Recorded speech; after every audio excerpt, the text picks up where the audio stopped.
Welcome back to my channel. I am the Bucket List Mermaid, and it is my goal to help you as an explorer conquer your travel bucket list. Today we are going to be going to a very popular destination that is known globally as the Las Vegas Strip in Nevada. But instead of talking about all the countless ways that you can throw away your hard-earned cash at this location, we are going to be talking about all the ways that you can save money by doing free things while walking the Las Vegas Strip. You want to know more? Let's do it. But before we get started, don't forget to like and share and subscribe so that I can keep bringing you bucket list mermaid content for free.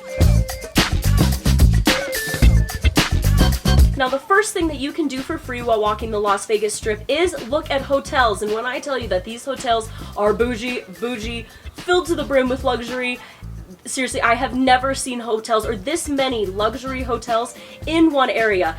And let me tell you, it should be on your bucket list just to see these hotels. I'm gonna start off with the Luxor. This is an Egyptian themed style, and I'm kind of a sucker for Egypt. It is on my bucket list to go to Egypt. So to have an entire hotel as a pyramid, it is so cool. The interior is super cool, and they have a really, really large Sphinx thing right on the outside that is perfect to take pictures with. It is great.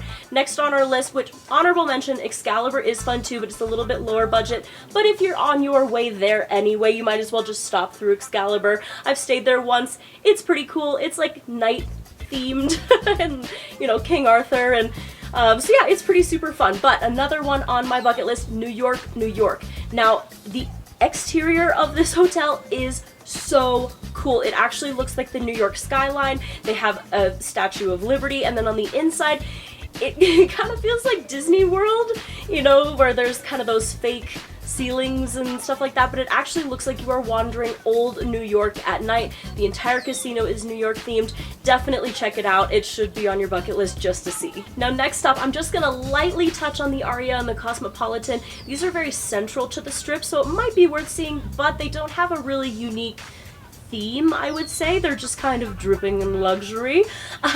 So they're kind of more honorable mentions. However, the Aria has a really good soup dumpling place that I've scouted from Shanghai, but that costs money, so we're not going to talk about it. But anyway, so if you're kind of passing through, it might be worth just passing through the Aria and the Cosmo just to kind of see what they're saying. Next up, the Bellagio. Now, like the Aria and the Cosmopolitan, this doesn't really have a theme per se, but oh my gosh, it is worth it just to see the luxurious atmosphere. I mean, you go into the lobby and it is like the entire ceiling of the lobby is just glass blown flowers, and there is, I mean, it just is fancy. And also they have an entire, like a terrarium, so there's just a bunch of plants, and it actually changes themes. So I've been there one time where it was like a safari, so there were, you know, zebras and lions, and this past time when I went, it was more like a flower garden. There was a lot of like Mother Earth things and big flowers. So this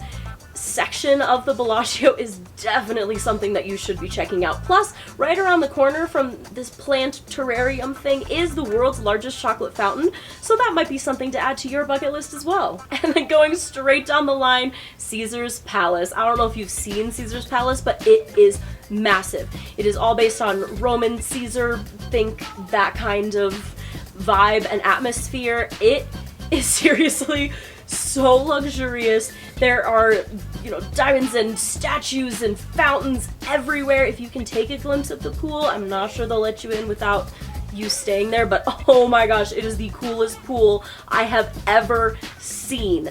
I mean, it seriously feels like you are stepping back into Roman times. They absolutely killed it. Plus, it's absolutely massive, so you could spend so much time just wandering around Caesar's Palace. I don't know if you've seen the massive 541-foot Eiffel Tower on the Las Vegas Strip. However, it is pretty much an icon, and it is very easy to see from kind of wherever you are. But this is the Paris Las Vegas Hotel. It has the Arc de Triomphe. It has all these Parisian-style buildings, and once you enter, it is just so cool. It is a very large room with, you know, the casinos and several very fancy restaurants. There's a lot to look in there, and it kind of gives you a taste of what, you know, the typical Parisian sites would be. Maybe some inspiration if you want to actually go to Paris for your bucket list, but it is very, very cool to see on the inside, and you will have no problem exploring to your heart's content. Now we're kind of going to zigzag across the street to the Mirage. The Mirage is really cool. However, the shining gem of the Mirage is the outdoor foliage and waterfalls. Oh my gosh. When I thought there were waterfalls and cool, oh my gosh, I mean, they are everywhere. But seriously, there are just so many things to look at, so much greenery. It is beautiful. You feel like you're on vacation, which you probably are if you're in Vegas, but you really feel like you're on a tropical vacation. And once you go inside of the lobby, there's like an aquarium behind the check-in desk, and then there's also a massive room full of plants. And judging from the fact that I cannot even keep a cactus alive, I have no clue how they keep all this thriving and alive. Like, it just looks like it is blooming everywhere. So definitely check it out if you're near that side of the strip. Coming up to the end of the west side of the strip, there is Treasure Island. The inside of this hotel is obviously pirates, treasure, sirens, and it is really cool to walk around there. It's probably one of the more lower budget ones, but what's really cool about it is that they have two massive pirate ships on the outside of the hotel, which are really, really cool to see. And last but certainly not least, the Venetian. I have so many hotels that I really, really like here, but I am just not sure. The Venetian is just different. I don't know. Maybe it's because I do love Italy, but the outside decor of it is really, really pretty. You can see most of the strip. They have these like really cool archways, and then once you go inside, it is like you're stepping into something in the Vatican, but it's a hotel. And not to mention all the shops, which we'll talk about later, that are absolutely insane. But yeah, this hotel is massive, it is luxurious, and definitely just exploring it just needs to be added to your bucket list. And now let's talk about things to see that aren't necessarily the hotels. Now, some of these are associated with the hotels, but they're kind of their own separate entity. Number one, the Bellagio fountains. If you haven't seen this iconic tourist destination, these fountains are insane. It actually costs them $50 million to build this and $10,000 a day. For more info on the schedule of these things, please either confirm or head to my blog post because I go into more detail about the schedule of the Bellagio fountains if you are interested. Another thing to do is the Mirage does a volcano show. Now double check that this is actually happening because sometimes it closes because of construction, but it basically goes off every day around 7, 8, 9, 10, and 11 p.m. But again, double check those times just so you're not disappointed. There's also stuff to do at the Fremont Street Experience. They have a bunch of light shows, and sometimes they have free concerts and events that you can go to if you are in that area. Now let's talk about another free thing that I love to do in Vegas: window shopping. Can I afford anything in these shops? No, probably not. But do I like to look at them and pretend I can afford them? Yeah! So here are some of the most amazing shops that I have found that need to be added to your bucket list just to window shop. Number one, the Forum Shop. This is seriously one of the most luxurious malls I have ever seen. It is kind of attached to Caesar's Palace, and the entire thing is, again, that Roman kind of architecture. I mean, there are curved escalators, there are statues, there's elaborate ceilings, there's also a bench that's like a fallen pillar. It's just insane. It is so cool. It's just fun to walk around. Next are the promenade shops at the Bellagio. Again, I don't think I could afford a tissue in these places. These are really, really fancy places. I'm talking like Louis Vuitton and Gucci and Prada and all these really crazy designer things. But you know what? If I'm gonna window shop, I might as well window shop at Harry Winston. So I'm not mad about it. Next is the Miracle Mile. This is 475,000 square feet. It's 1.2 miles. It has 170 shops and 15 restaurants and is actually home to several shows. And not to mention, the decor is actually really super cool. So there are, you know, kind of feels like you're outside. They say it's like a North American port, but I got mad Aladdin vibes from in there. Maybe you can comment, tell me what you thought of the decor at Miracle Mile. And if you aren't impressed yet, they actually do a rainstorm show. For more information on the hours, again, either check yourself or go check out the blog post. And the other crowning jewel, again, is in the Venetian, which is the Grand Canal shops. I don't even have words for this mall. The entire thing feels like you are in Venice. And I've been in Venice, and this, I mean, it's not like exactly the same, but oh my gosh. They have an entire canal that runs through the entire mall where you can go on and get sung to by a traditional, like the guy in the stripes and the red hat, and they that Venetian gondola boat, so they can have that. And there are several rooms, like it's not just one room that is themed like Venice, it's the entire mall. And there's one room that is massive and it has bridges going over the rivers, and when I was there, there was these people in traditional Italian, garb, and they were singing covers in Italian, and there's all these restaurants, and it is seriously so crazy to even just walk through there. I guarantee you, it's probably something you have never seen. Like, you can be like, oh, puts my mall back here to shame.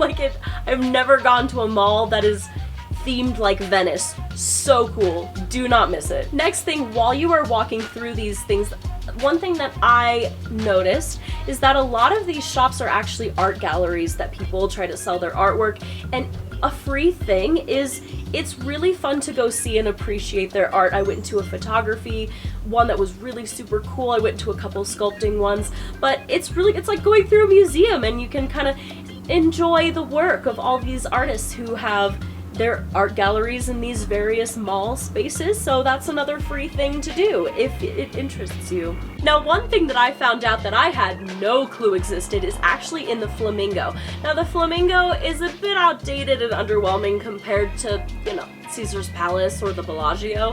However, it does have a free flamingo wildlife habitat. This is actually a 4-acre garden that you can go into, and they have flamingos, obviously. I think they had some other exotic birds, some streams, some waterfalls, some turtles, some fish. At 8:30 and 2 p.m. they actually have a keeper's talk where they talk about the enclosure and the habitat. This is probably a really good thing to do if, because Vegas is very hustle and bustle and sensory overload, so if you need a break and just want to go sit in the garden, then this is perfect for you. And best part, it's free! I could not believe it! There's no reservation required and no ticket required. You literally just show up within normal operating hours.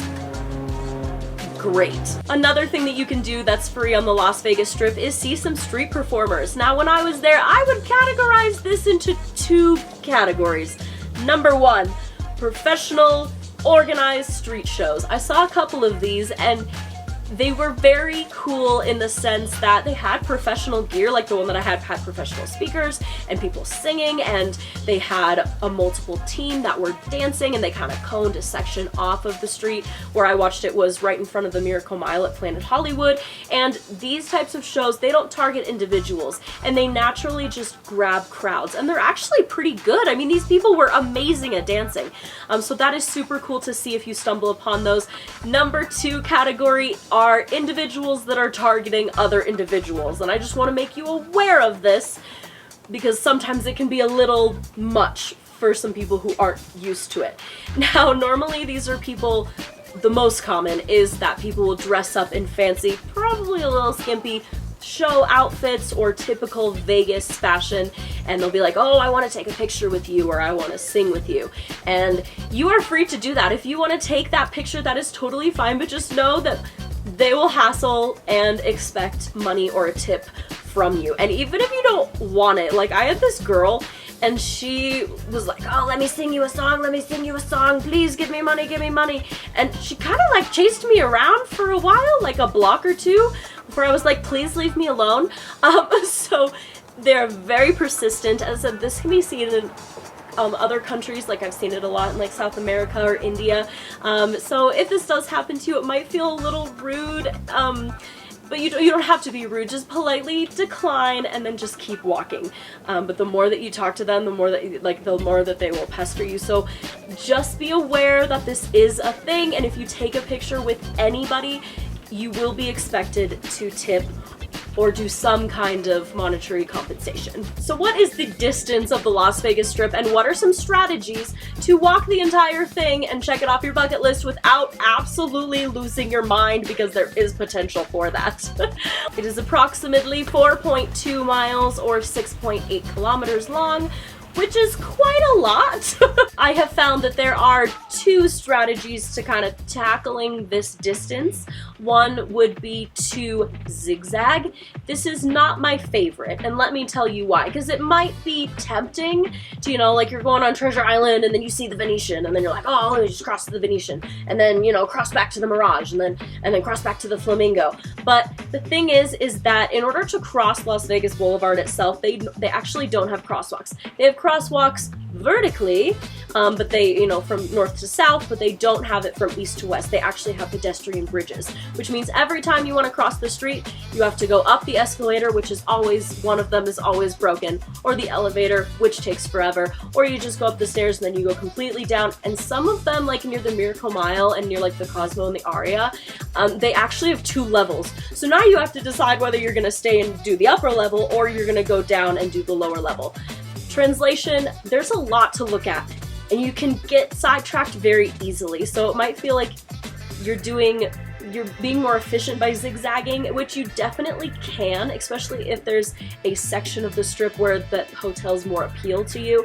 But I think just in general, I personally prefer to go up and down. So let's talk about going up and down. I prefer to do this because I make a giant square. Now this is a lot of walking.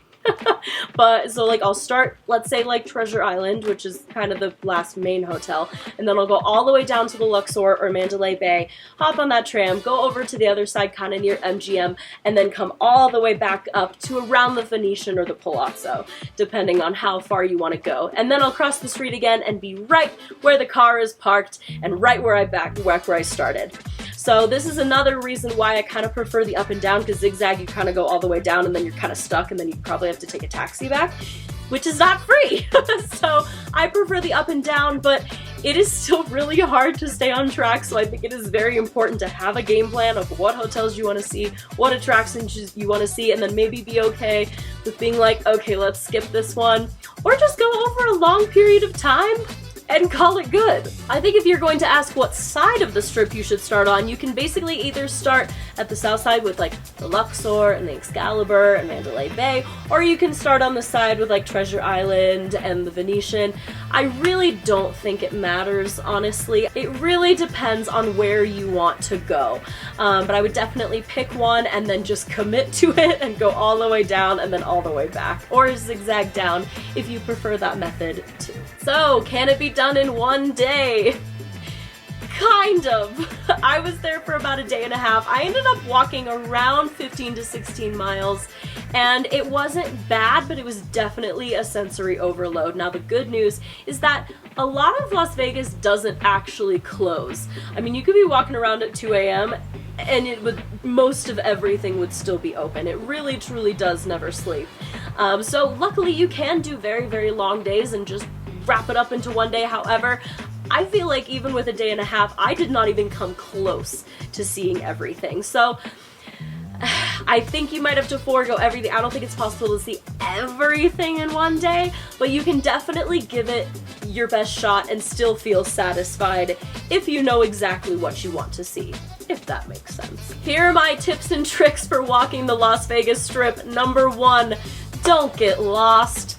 I'm gonna tell you this tip, but you're gonna get lost anyway. You know, you'd think that it would just be very straightforward because it's all on one street. No, it is. Every hotel has a different entrance and exit. Every single pathway kind of does. It's so easy to get lost, and it's also easy to get sidetracked. I feel like this is kind of like the equivalent of like an ADHD destination, because you're like, oh, look at that. Oh, ooh, but look at that. Oh, look at that. Look at that. Look at that. And you just go all over the place. So it's nice to keep in mind to kind of stay on your path, but know that you're probably gonna get lost, and I would definitely grab a map or a resource or something just to keep you on track and be like, oh, I'm in this hotel, because sometimes they connect. Just keep in mind that it's kind of a maze, but you'll have fun doing it. This is for all my ladies watching this. It's Vegas, and I know what you're thinking. I have those shoes that would never be acceptable to wear anywhere else except Vegas, so I'm gonna wear them in Vegas. I did this, and let me tell you, I walked about 12 miles in heels, and while I looked super cute, do you want to know how that day ended? was me like kind of in tears with my legs up in the air, and my feet almost bleeding. Kind of dramatic, but kind of true. This is a lot of walking. So, while I'm not going to suggest that you ditch your heels, still bring the heels, because you gotta look fabulous in Vegas. What I would suggest is bring an extra pair of shoes. This is actually so common that in some of the hotels they actually have vending machines for foldable shoes, which is brilliant. Now obviously it's Vegas and you're there and people are desperate for other shoes and to not be in heels, so they're gonna upcharge you. So be ahead of the game, and I would just get a pair of them before you even come to Vegas. Stick them in your purse when you need a break or walk in them all day, and then when you're taking pictures, then you can change to your heels. But if you're thinking that you can walk like 8+ miles in heels in crowds and up escalators, you're in for a really fun treat. Buying other shoes. And next tip, be aware of your surroundings. Now I must say, Vegas is actually surprisingly safe, and I feel like it's because there are always people there. It is not like you're gonna go into a small alley and get yourself in a situation where, you know, it's terrible, but there's always people around at all times of day. So that kind of safety concern actually kind of goes down because you're always going to be in a crowd. You're always going to be able to ask for help or do that. Now, it is a highly trafficked tourist destination, which means the small petty stuff kind of goes up. So always be aware of your surroundings. Always have a purse that zips. Always make sure that you're keeping everything inside of your purse. You always keep track of everything. Also, another note, since it is Sin City, there's a lot of things that people would do in Vegas that they wouldn't normally do at home. There's a lot of drinking, some drugs, maybe some other things going on. People go crazy in Vegas, so just keep an eye out for yourself. You should be fine. I have literally never felt unsafe in Vegas, ever. There's always someone, and just as long as you just be smart, use that traveler's common sense, and just look out for yourself. Next tip, keep in mind that Vegas is a very unique experience. There are things in Vegas that you would never see in your hometown, so just keep an open mind, have fun, viva Las Vegas! Next tip, although it can, and I have seen it done with children, it might not be the best thing. Vegas is like Disneyland for adults, and there are many mature themes that might be a little hard to explain to children. I said that there was many people walking on the street looking to take photos. Sometimes their outfits are very adult themed, or there's shows that, well, there's posters that are adult themed, or casinos, or, you know, it's just not the best thing to have to explain to a child. Now, I'm not saying it cannot be done. Not saying that. I actually went when I was 17. They actually wouldn't let me in the casinos. They have little tiny paths where children can go, but other than that, they're not even allowed in some areas. And as a 17-year-old who wanted to just be free and be an adult, this was very frustrating.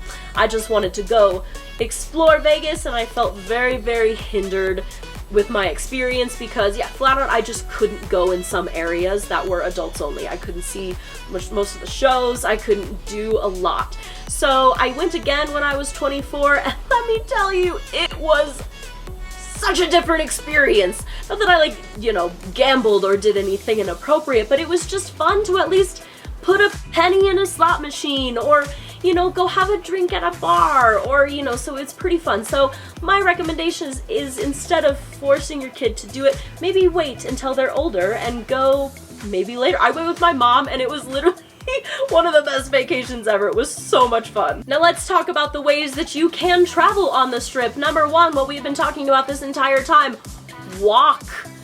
This is a lot of walking. I am not gonna sugarcoat it, people. I am a walker. I love to walk. I love walking long distances. I'm like an endurance walker, but it is a lot of walking, and especially if you're doing it all in one go and you're zigzagging, you're going down. If from strip to strip it's 4.2 miles, then you're looking to walk around 8 miles. Now granted, you might not do the entire thing. You know, you might stop at one hotel, which is probably going to cut off a little bit of distance. However, as I said, I pretty much did the whole thing in a day and a half, and I walked like 15 miles. So there's a lot of place, and it's not just one straight shot either. I mean, you're walking through things and walking, so I would pretty much plan to walk at least 8 miles if you're doing the entire thing, which might not be for some people, and I respect it. But do not fear, there are some free options for you. First one is free trams. Now there is a paid version of the Las Vegas monorail on the east side. I'm talking about the trams that are free to use and are actually paid for by the casinos that they service. Number one is the Monterey Bay to the Luxor to the Excalibur tram. Now this one goes between all of them. When I was there, I noticed that they had two sides. They had one that went straight from the Excalibur to Monterey Bay, and then they had one that went from Excalibur to Monterey Bay to the Luxor. These ran like every 5 minutes, but definitely again check the schedules and make sure that they are operating. This is a really good way to get around, and also like New York is right there, MGM is right there, so even if you're not technically tramming directly to the hotel, there are still a lot of hotels within that vicinity on that south side that you can go to just with that tram, so that is very, very nice. The second one, which is amazing, actually goes from the Park MGM to the Aria to the Bellagio. Actually, if you want to get specific, it goes to the Park MGM near the Aria, to the Crystal Shops, kind of near the Cosmopolitan, and then it ends at the South Tower of the Bellagio. Now, this one is amazing because it goes to those three shops and it's very, very central, meaning that you can go there and there's restaurants and shops and different hotels at each stop, and it goes both ways. So it goes from the Bellagio to the Aria and then vice versa. So very, very good way to even give your legs break, even if you want to walk a little bit and then, you know, take that little shortcut. That makes a whole world of difference to your poor tired legs. And the last one, which is probably the least one I've used, there is a tram service from the Mirage to Treasure Island and then back. Now this is good because it doesn't have multiple stops, it just goes from one stop to the other, and there are various shops and casinos and probably different hotels. You probably get to the Venetian a lot easier from these things. So again, I don't use that one as much because it is on the far north end, but still a very good free way to get from one hotel to the other if you want to give your legs a little break. Next, buses. Now there are some like public transport buses, but they do cost money. If you do want like a cheap option for going up and down the strip, there is the Deuce, which takes you basically to every single casino on the strip, but again, it does cost money. If you are going to the downtown Las Vegas strip area, there is a downtown loop shuttle, and this is free and will take you to the major places in downtown. So again, another free bus option. And with that, those are all of the major free things to do while walking the Las Vegas Strip. And when I tell you that that is not even a tip of the iceberg of what you could do in Vegas.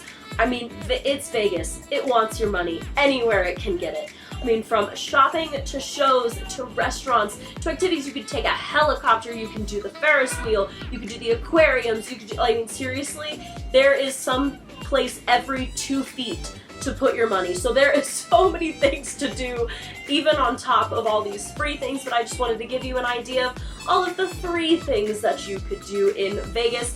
And if you would go to Vegas, I want you to comment, what is the first thing you would do? What is the top of your Vegas bucket list? What would you go do first, or what hotel would you go see first? Thank you guys so much for watching, and I hope you guys enjoy Vegas. Again, don't forget to like and subscribe, and we will see you next time.